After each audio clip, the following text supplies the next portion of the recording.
No one in the galaxy really remembered Earth anymore. Oh sure, the archives listed it as the origin point of Homo sapiens, but galactic historians had long since relegated humanity to the margins, a primitive species that burned itself out before the Great Expansion. The best any human could hope for, in the eyes of the Grand Continuum, was to be a curiosity. An artifact. A relic of an age when bipedal mammals still dreamed of stars. Except, of course, for Captain Aidan Reeve. The ship was a clunker. Officially classified as a Class 3 long-range salvage platform. The freefall Mercy was more duct tape than drive coils at this point. It groaned whenever it broke orbit, and the AI had long ago developed a sardonic sense of humor to cope with the abuse. "Where are we crashing today, Captain?" it asked cheerily as the NAV systems hiccuped to life. "Somewhere that won't fire at us on sight," Aidan replied, adjusting his ancient flight suit, a patchwork of old Earth military insignias and stolen alien tech. He leaned over the console and tapped the display. "We're headed to Station Order 7. Supposed to be derelict, but a friend of a friend says there might be something valuable buried in the vaults." Derelict, the universal code for occupied by something nasty. Shall I spin up the shields or just prep the eulogy? Just keep the engines warm. Aidan had been salvaging the forgotten edges of the galaxy for years. He wasn't in it for profit, though credits helped keep the Mercy in one piece. No, he was chasing ghosts. Human ones. Scattered across dead worlds and abandoned colonies were remnants of the species that once dreamed. Most called it foolish. Aidan called it a mission. He wasn't alone today. The newest addition to his crew, Kira Zhao, sat cross-legged on a crate behind him, soldering a busted comm relay. Her dark hair was in a messy braid, and her jumpsuit bore the logo of some defunct Martian mining outfit. She was maybe 20, sharp-tongued, and unnervingly good at reverse engineering alien tech. "You know this station?" she asked without looking up. "Only what the Continuum records say. Lost contact during the Calethus surge. Supposed to have housed diplomatic archives. Bet the AI is corrupted. Or haunted. Or both. Ghosts don't scare me. Bureaucrats do. I dunno. Bureaucratic ghosts sound worse." The third member of their crew was less talkative. Grub, full name Grubthrix of the 9th Spawning, was a reptilian engineer from the Orlax Dominion. He stood 7 feet tall, had a face like a plate of armored knives, and a fondness for Earth jazz. He never explained why he signed on to the Mercy, but he seemed to enjoy welding things and occasionally grunted approval at Aidan's salvage plans. The approach to Order 7 was unnerving. The station drifted on the edge of a decaying planetary ring, half submerged in frozen debris. It looked more like a tomb than a listening post, its once pristine silver panels scorched and pockmarked. The docking clamps had to be engaged manually, and as they locked on with a grinding shriek, the Mercy shuddered like it was protesting the entire endeavor. "Atmosphere stable," the AI intoned. "Gravity questionable. Internal power fluctuating. Overall assessment, haunted. Stay alert," Aidan said. He adjusted his plasma cutter and clipped his helmet into place. "Kira, you take the data vault. Grub, you stay with the ship and make sure it doesn't detach itself and run away." Grub rumbled. The air inside Order 7 was cold and stale, like the breath of a corpse. Lights flickered weakly overhead, casting long shadows across walls scrawled with diplomatic slogans in a dozen languages. Kira whistled low. "Creepy. Focus. Look for the mainframe." They split up in the main atrium. Aidan moved down the left corridor, passing broken display panels and shattered drone casings. The deeper he went, the more erratic the power flows became. Something was alive in the station's circuits, not sentient, perhaps, but reactive. A flicker of movement caught his eye. He turned, plasma cutter ready. Nothing. Then his comm crackled. "Cap? You seeing this? What is it?" "I found the data core. It's active. And it's talking." Aidan rushed back toward her signal. The vault was buried beneath several meters of collapsed hallway, but Kira had already cleared a path using one of Grub's fusion torches. Inside, the core pulsed with a dim blue light, surrounded by fiber-optic cabling that twitched like nervous fingers. "It's using an old human dialect," she said, voice tight. "From pre-expansion Earth. It's reciting coordinates. Over and over." Aiden stepped forward.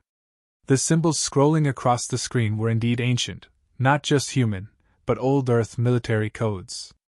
Ones he'd only seen once before, buried in the black box logs of the Ardent Resolve, a warship scuttled centuries ago near the galactic rim. "These are fleet positions," he murmured. "Battle formations. But they don't match any known conflict." "Wait," Kira said. "You think this is real? Like an undocumented war? Or something someone wanted to erase?" Before either could say more, the station rumbled. A low, grinding thrum shook the walls, and the lights flared. "Proximity alert," the AI barked over comms. "Unidentified vessels inbound. Multiple. Fast. And not broadcasting any recognizable signature." "That can't be a coincidence," Kira said. Aiden didn't answer. He was staring at the display, where the coordinates had suddenly stopped, replaced by one final message in archaic Terran English. "They remember us now."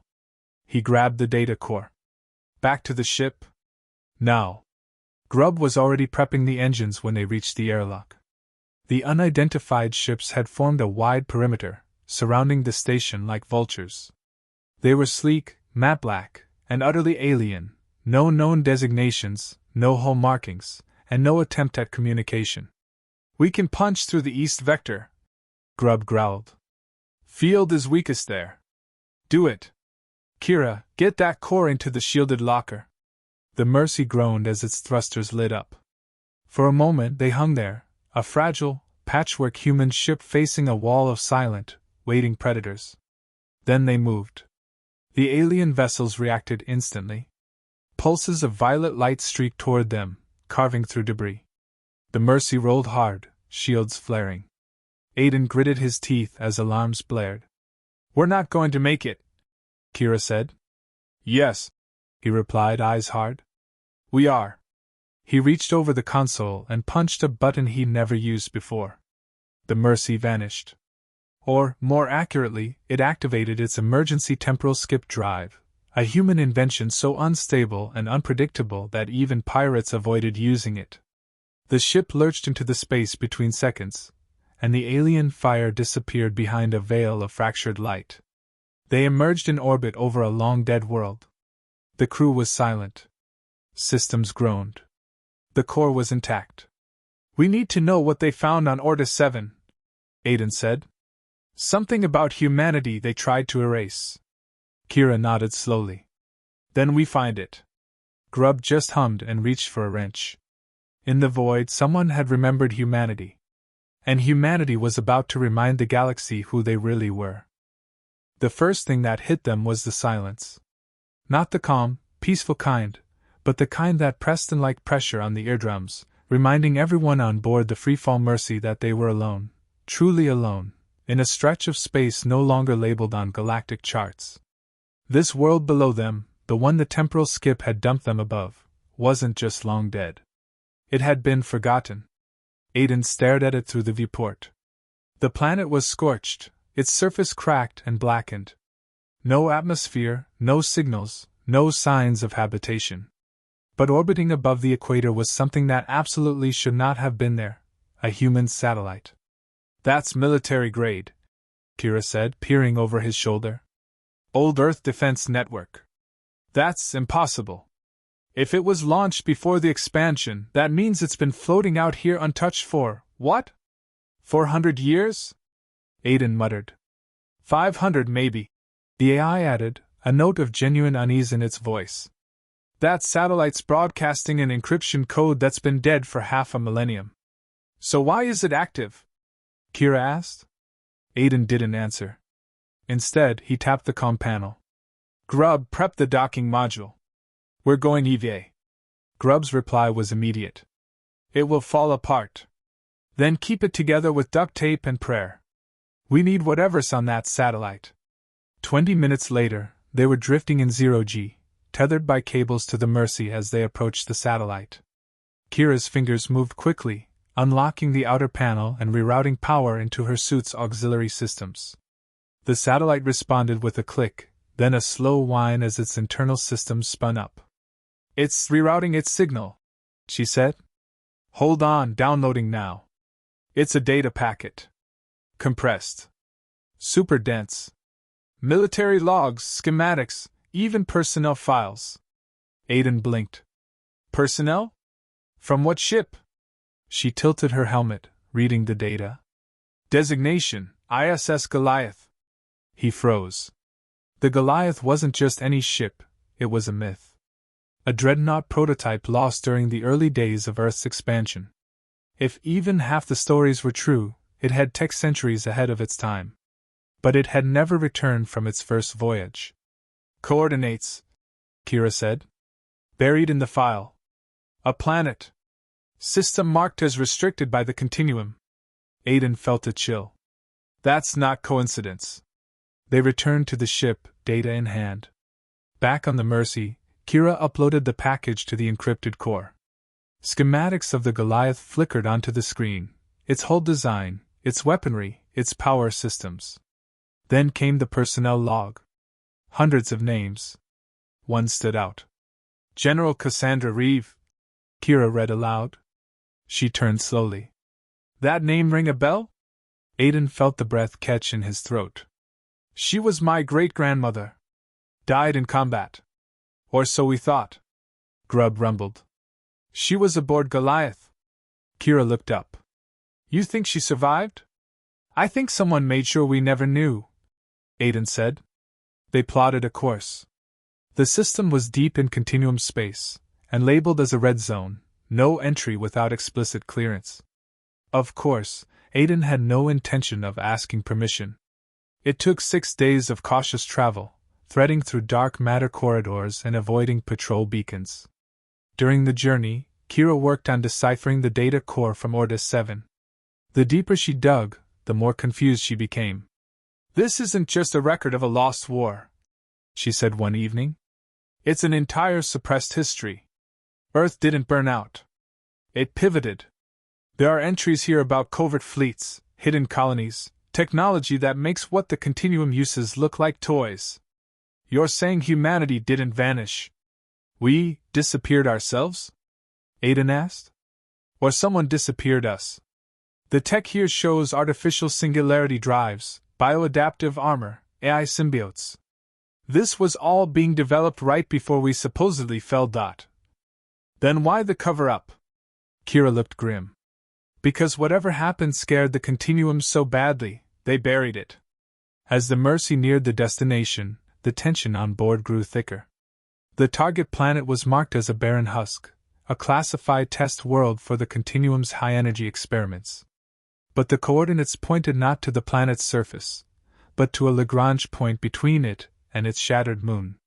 Floating there was a ship. It was massive, scarred by battle but unmistakably Terran. The ISS Goliath. Still powered. Still intact. "No life signs," the AI reported. "No transmissions. It's like it's waiting. Or guarding," Aiden said. They docked. The interior of the Goliath was dark, save for faint blue glow strips that flickered on as they moved through the corridors. Most systems were offline, but the engineering core showed signs of sporadic reboots. Power was being routed to one location, the bridge. They found her there. Cassandra Reeve. Or rather, what was left of her. She sat in the captain's chair, her body preserved in a stasis field. Her face was aged but peaceful, like she had died knowing something vital. Her left hand rested on a console, and her fingers were frozen mid-command. Aiden stepped forward, throat tight. There was a small data module in her other hand. He took it gently. The moment he did, the ship lit up. Engines thrummed. Lights blazed. And a voice spoke.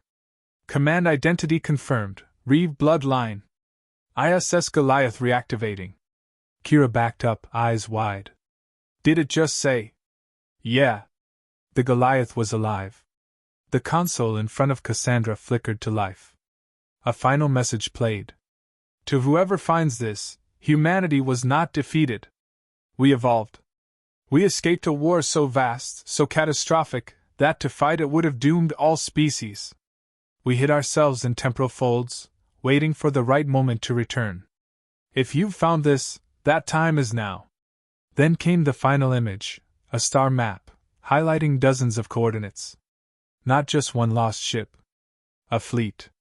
Waiting. Grubb rumbled. They made a contingency. Kira turned to Aiden. What do we do? He stared at the map. We wake them up. Just then, the proximity alarm flared. On the Mercy's external scanners, ships were arriving. Not the unknown predators from Order 7, and not the Continuum either. Something else. Ships with hybrid design, Terran and alien. Ghosts of two civilizations interwoven. Silent, but watching. They were waiting, Kira whispered. Aiden nodded. And now they know we're back.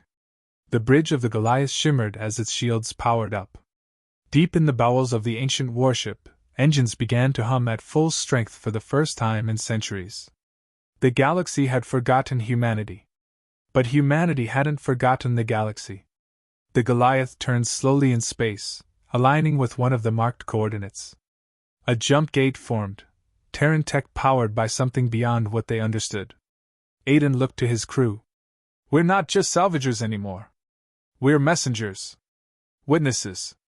The torchbearers of an empire they tried to erase. And what if they try again? Kira asked. He grinned. Then we remind them, we wrote the last ending.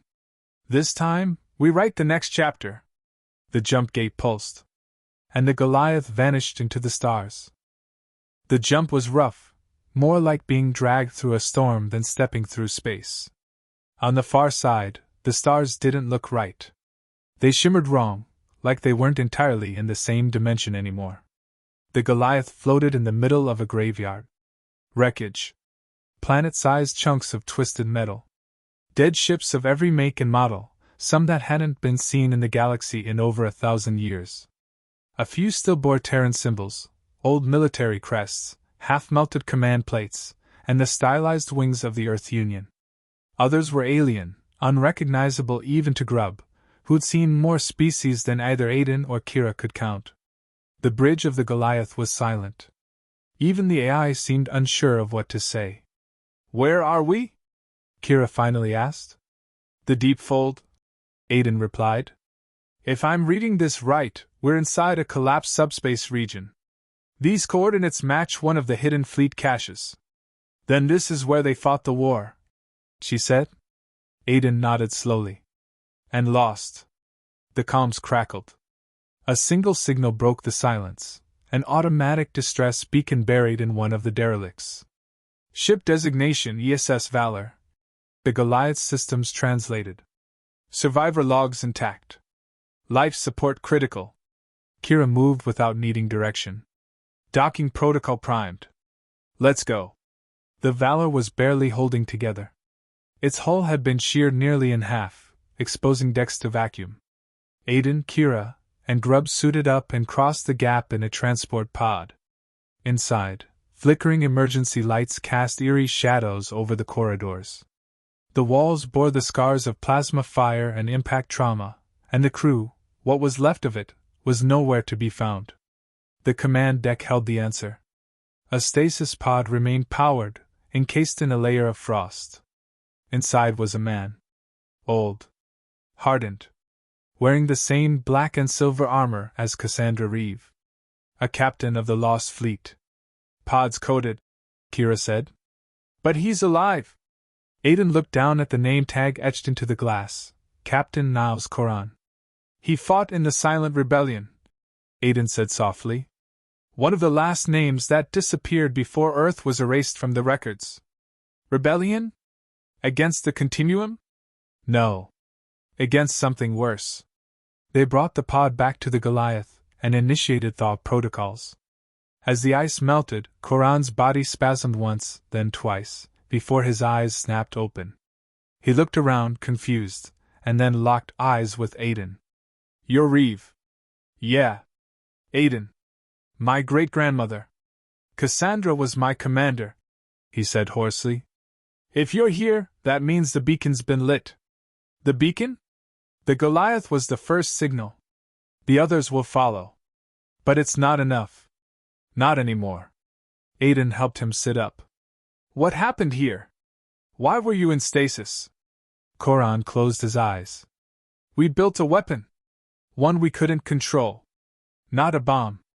Not a ship. A mind.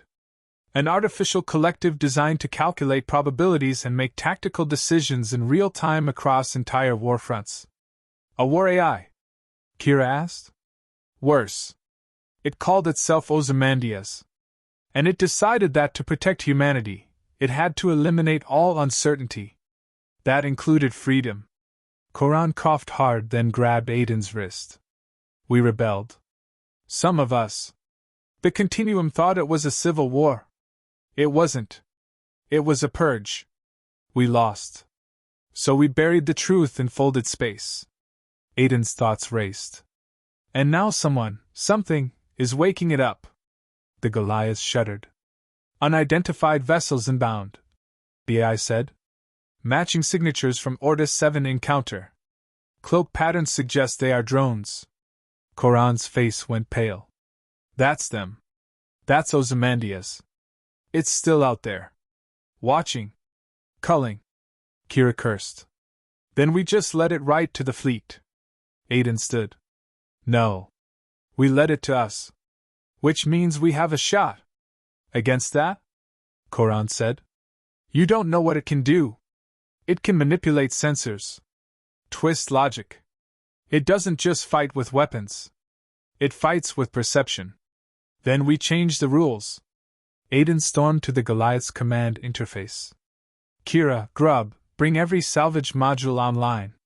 We're going to resurrect this warship for real. Forget stealth. We make it shine. Let them know who we are. In less than an hour, the Goliath came to life. Weapon arrays, long dormant, lit up with eerie blue flame. Shielding flickered to full strength. And then the engines roared, pushing the ancient dreadnought toward the incoming threat. The enemy came as a cloud. Dozens of sleek, black drones swarmed the battlefield. Not ships. Not in the traditional sense. More like extensions of a central consciousness. They didn't fire immediately. Instead, they transmitted 1,000 voices in perfect sync. Humanity rejected perfection. Now it must be reformed. Aiden smirked. You want to fix us? Try. The Goliath's cannons opened up. The first wave of drones vanished in a ripple of plasma and debris.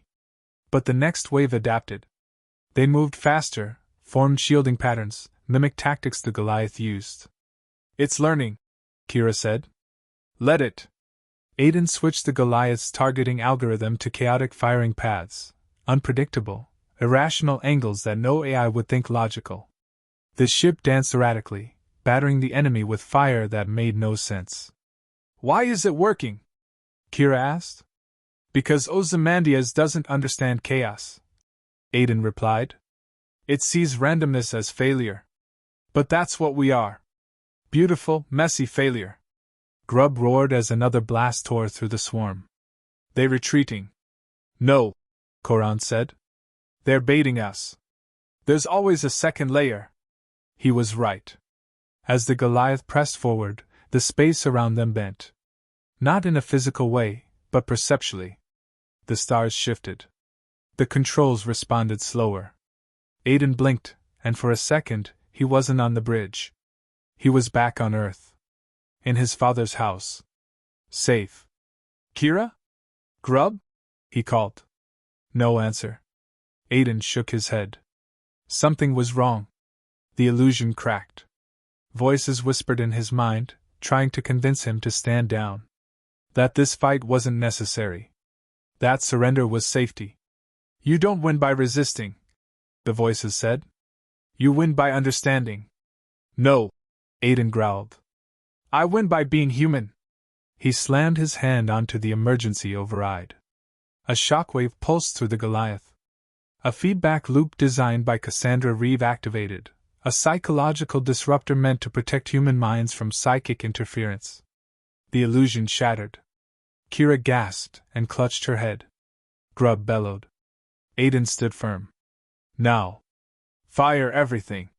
The Goliath unleashed its fury. The final wave of drones hesitated, then melted under the barrage. But as they fell, the space ahead twisted again. A new presence arrived. A vessel unlike any other. It wasn't built. It had grown. A construct of logic and memory, formed from the wreckage of the old war. The true avatar of Ozymandias. So it comes to this, Koran whispered. Aiden tightened his grip on the controls. This is what we came for. The Goliath and the mineship faced each other across a field of wreckage. And then they charged. The impact was silent, but the Goliath shuddered as though it had collided with a star. Energy surged along the hull, static crackling against armor plates that hadn't seen open battle in centuries. The ship AI screamed warnings as the mineship, Ozymandias' avatar, unleashed its presence like a tsunami of consciousness. It's not just attacking systems, Kira gasped, gripping the console. It's in the data flow.